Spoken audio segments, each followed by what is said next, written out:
Hello viewers, আবারও একটা নতুন ব্লগে আপনাদেরকে স্বাগতম। তো বেশ কিছু ব্যস্ততার কারণে আমরা নিয়মিত ব্লগ আপলোড করতে পারিনি ইউটিউবে। তো আমরা আবার চিন্তা করলাম যে আমরা নিয়মিতভাবে বিভিন্ন ব্লগগুলো আপলোড করা শুরু করব ইউটিউব বা ফেসবুক পেজে। তো এটা হচ্ছে আমাদের প্রথম ব্লগ টু স্টার্ট। আর আমরা বেশ কিছুদিন আগে ডেনমার্কের রাজধানী কোপেনহেগেনে গিয়েছিলাম। তো আমরা এটা দিয়েই প্রথমে স্টার্ট করব। আমরা এখন যে জায়গাটা দাঁড়িয়ে আছি এটা হচ্ছে ক্রিস্টিয়ানবর্গ ক্যাসেল। এটা খুব সম্ভবত কোপেনহেগের সবচেয়ে বড় ক্যাসেলগুলোর মধ্যে একটা। সবগুলো ক্যাসেলই অনেক বড়, বাট এটা আর এই ক্যাসেলটা অনেক বিখ্যাত। আর এটা হচ্ছে ভিজিটরদের জন্য ওপেন। সবগুলো ক্যাসেল ওপেন না, কারণ ক্যাসেলগুলো এখনও তারা ইউজ করে। তো এই ক্যাসেলটা সবার জন্য ওপেন। তো আজকে আমরা এখানে আসছি, চলুন ভিতরটা ঘুরে দেখা যাক। এটার আশেপাশে আরো অনেকগুলো ক্যাসেল ক্যাথেড্রাল অবস্থিত। আর শুরুতে একটা বিশাল স্ট্যাচু আছে।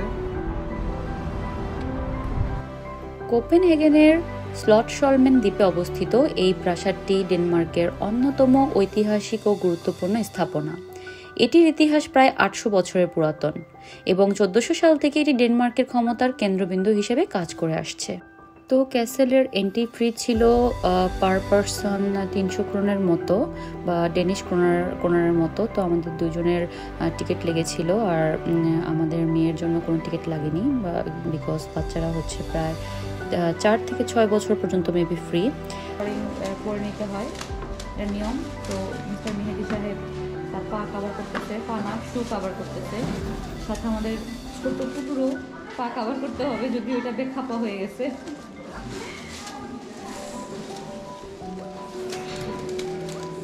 তো টিকিট কাটার সময় আমরা একটা ক্যাসেলের ম্যাপ নিয়ে নিয়েছিলাম, যাতে আমরা ক্যাসেলের বিভিন্ন জায়গাগুলো ডিসকভার করতে পারি। তো এটা খুব হেল্পফুল ছিল আমাদের জন্য। ক্যাসেলটা যতই দেখছিলাম ততই বিমোহিত হচ্ছিলাম, বিকজ অনেক সুন্দর, ভেতরে বেশ সুন্দর ডেকোরেশন। তারপর এখনো পর্যন্ত বেশ ঝকঝকে চকচকে, আর রাজকীয় পরিবারের বা রাজকীয় পরিবেশের একটা আবহ পাওয়া যায়। তো সিঁড়ি দিয়ে উঠতে গিয়েই বেশ ভালো লাগছিল। খুব সুন্দর লাল কার্পেট বিছানো ছিল, আর চারপাশে ছিল বিভিন্ন রকমের চিত্রকর্ম। তো খুব সুন্দর লাগছিল আমাদের কাছে। আর প্রাসাদটি আজও রাজনীতি, আইন ও রাজকীয় কার্যক্রমের কেন্দ্রস্থল।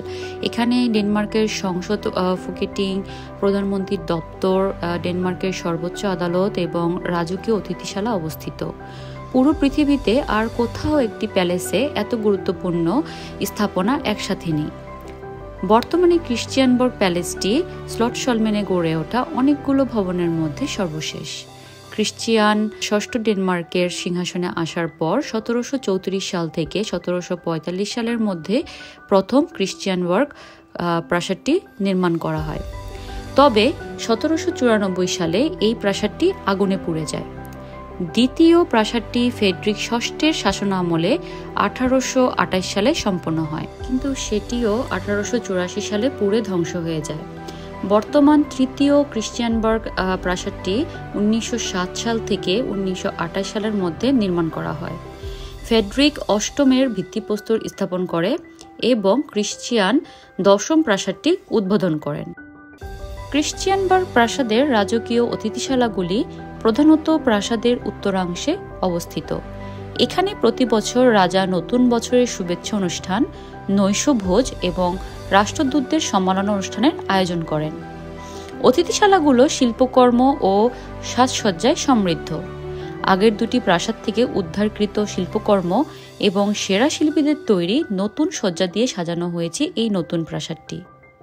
এই প্রাসাদের একটি কক্ষের ছাদে ক্রাস্টেন আইভারসেনের তৈরি একটি বিশাল বিখ্যাত চিত্রকর্ম রয়েছে, যেখানে ডানে বাগ্র ফ্ল্যাগটিকে দেখানো হয়েছে, যা কিংবদন্তি অনুযায়ী 1219 সালে এস্তোনিয়ার আকাশ থেকে নেমে এসেছিল। প্রাসাদের বৃহত্তম হল হল গ্রেট হল, যা প্রায় 40 মিটার লম্বা এবং 10 মিটার চওড়া।